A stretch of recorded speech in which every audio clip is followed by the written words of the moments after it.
Hello বন্ধুরা, good morning সবাইকে। আজ নিয়ে চলে এসেছি একটা ছোট্ট মিনি ব্লগ বলতে পারো। আজ আমার বরকর্তা বাজার থেকে নিয়ে এসেছে এই যে বড় বড় গলদা চিংড়ি। তো সেটারই ভাবলাম আজকে মালাইকারি বানাই, আর সেটার রেসিপি আজকে ভাবলাম তোমাদের সাথে একটু শেয়ার করি। তো আমরা তো দুজন মানুষ, ওই জন্য অল্প করেই নিয়ে এসেছে। তো চলো এই চিংড়ি মাছগুলোকে আগে কেটে বেছে ধুয়ে ভালো করে রেডি করে নিই, তারপর রেসিপিটা তোমাদের সাথে শেয়ার করব।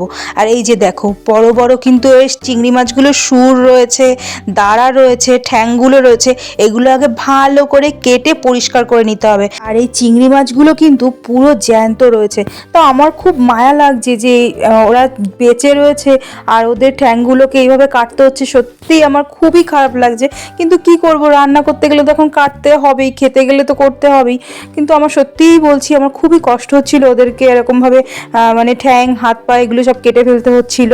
তো এই যে দেখো এখন ভালো করে না এই যে পরিষ্কার করে নিচ্ছি। এই যে মাঝখান দিয়ে এখন এই খোসাটাকে তোলার জন্য এটাকে পুরো কাঁচি দিয়ে চিড়ে নিচ্ছি। আর তার কারণ এর ভিতরে একটা কালো সুর টাইপের, মানে সুর বলে না ওটা কি বলে আমি জানি না। তো ওটাকে ভালো করে আগে বের করে নিতে হবে, না ওটা না খেলে ক্ষতি হয় আমি শুনেছি। জানি না কিসের জন্য এটা খায় না, কিন্তু শুনেছি অনেকেই এটা খায় না, তাই জন্য আমিও ফেলে দিচ্ছি। এই যে এটা একটা কি বলবো, শিরা টাইপের বলতে পারো। তো এই দেখো যে ভালো করে ধুয়ে বেছে নিয়েছি। আর এখন নুন, হলুদ, লঙ্কার গুঁড়ো সব একসাথে মাখিয়ে নিয়ে মাছগুলোকে কিন্তু একটু লাল লাল করে ভেজে নেব। আর আমি এগুলোর ভিতরে কাঠি ঢোকাইনি, কারণ এগুলো সেরকম খুব একটা বড় মাছ না যে কাঠি ঢোকাতে হবে। হ্যাঁ, বাড়িতে খাওয়ার জন্য নর্মাল ঠিক আছে, গুটিয়ে গেলেও কোনো সমস্যা নেই।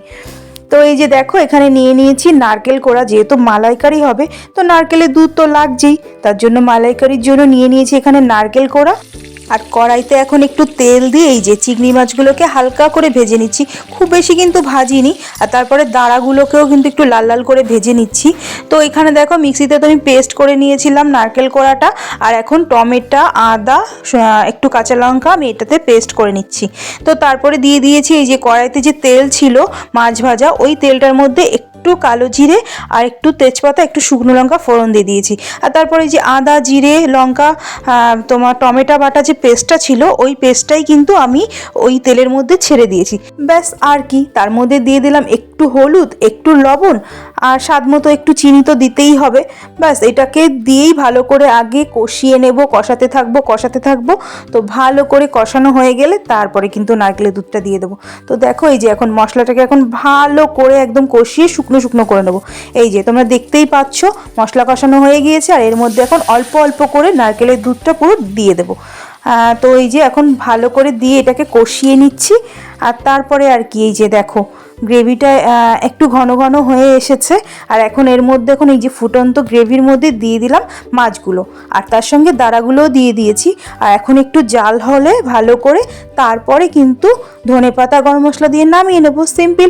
আমি তো এইভাবেই ট্রাই করে দেখলাম, কিন্তু খেতে খারাপ লাগে না। তোমরা এইভাবে ট্রাই করতেও পারো, অন্যরকমভাবে করতেও পারো।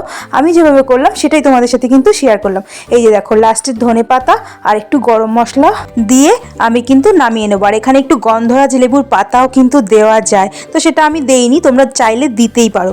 তো এই যে দেখো বেড়ে নিয়েছি ভাত, আর এখন এটাকে টেস্ট করার পালা। তো এখন ফার্স্টেই আগে তোমাদের দাদাভাইকে দিয়ে টেস্ট করাবো। ওই যে ওর পাতে দিয়েও দিয়েছি, তো ও তো খেয়ে বললো সত্যি খুব সুন্দর হয়েছে, আর আমারও খুব ভালো লেগেছে। তো ভিডিওটা ভালো লাগলে লাইক, কমেন্ট, শেয়ার, সাবস্ক্রাইব করে দিও। তো চলো টাটা সবাইকে।